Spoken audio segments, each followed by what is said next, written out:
జిల్లాలో dengue viral fever కేసులు వణికిస్తున్నాయి. రోజు రోజుకు కేసులు పెరుగుతుండటంతో కలెక్టర్ క్రాంతి ఆకస్మిక తనిఖీలు నిర్వహించారు. ఆందోళన 7వ వార్డులో బస్తీ దవాఖానా, జోగిపేట 100 పడకల ప్రభుత్వ ఆసుపత్రులను కలెక్టర్ ఆకస్మిక తనిఖీలు చేసి డెంగ్యూ కేసులపై ఆరా తీశారు. స్వయంగా ఆసుపత్రి వార్డుల్లో తిరుగుతూ డెంగ్యూ పేషెంట్లను వివరాలు అడిగి తెలుసుకున్నారు. కలెక్టర్ వల్ధూరి క్రాంతి వైద్యులపై పేషెంట్ల ఫిర్యాదులు చేయడంతో కలెక్టర్ అసహనం వ్యక్తం చేశారు. ర్యాపిడ్ టెస్టులు నిర్వహించి వైద్యం అందించాలని డాక్టర్లను ఆదేశించారు కలెక్టర్ క్రాంతి.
వాళ్ళు ప్రతి ఇంటికి కూడా తిరిగి ఆ ఇంట్లో శానిటేషన్ మెయింటైన్ చేస్తున్నారా లేదా, నీళ్లు నిల్వ లేకుండా చేస్తున్నారా లేదా, ఎక్కడైనా నీళ్లు నిల్వ ఉంటే వాటిని తొలగించడం, అక్కడున్న ఇంటి వాళ్ళకి అవేర్నెస్ చేయడం, ఆ ఇంటి వాళ్ళలో ఎవరికైనా జ్వరం ఉంటే ఇమీడియట్గా వాళ్ళకి మెడికల్ ట్రీట్మెంట్ ఇవ్వడం, ఇవన్నీ కూడా చేసే విధంగా మనం టీమ్స్ ఏర్పాటు చేసి ప్రతిరోజు కూడా డ్రై డే పాటించాలి అని ఒక అవేర్నెస్ కార్యక్రమాలు మనము ఆందోళన మున్సిపాలిటీలో టేకప్ చేయడం జరిగింది.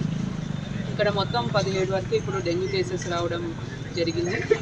ఏరియా హాస్పిటల్ కూడా దీంట్లో భాగంగా ఇన్స్పెక్ట్ చేయడం జరిగింది. దీంట్లో ఎవరైతే డెంగ్యూ పాజిటివ్ వచ్చారో వారి ట్రీట్మెంట్ ఏ విధంగా ఇస్తున్నారన్న తెలుసుకోవడం జరిగింది. ఇంతవరకు అయితే 100% అందరికీ కూడా జ్వరాలు తగ్గి ఎటువంటి ఇబ్బంది లేకుండా కూడా వాళ్ళు తిరిగి వెళ్ళడం జరిగింది. కాబట్టి ప్రజలందరికీ కూడా విన్నవించేది ఏంటంటే ఇంటి లోపల పరిశుభ్రత అన్నది చాలా చాలా ఇంపార్టెంట్. ఇంటి బయట కూడా పరిసరాల్లో కూడా పరిశుభ్రత అన్నది మెయింటైన్ చేయాలి. ఎక్కడ కూడా నీరు నిల్వ లేకుండా చేయాలి. నీరు నిల్వ ఉంటేనే దాంట్లో ఈ డెంగ్యూ దోమల యొక్క ఎగ్స్ లార్వా నుంచి దోమలు వచ్చే అవకాశం ఉంటుంది. కాబట్టి నీరు నిల్వ లేకుండా చూసే విధంగా ప్రజలందరూ కూడా జాగ్రత్త వహించాలని కోరుతున్నాను.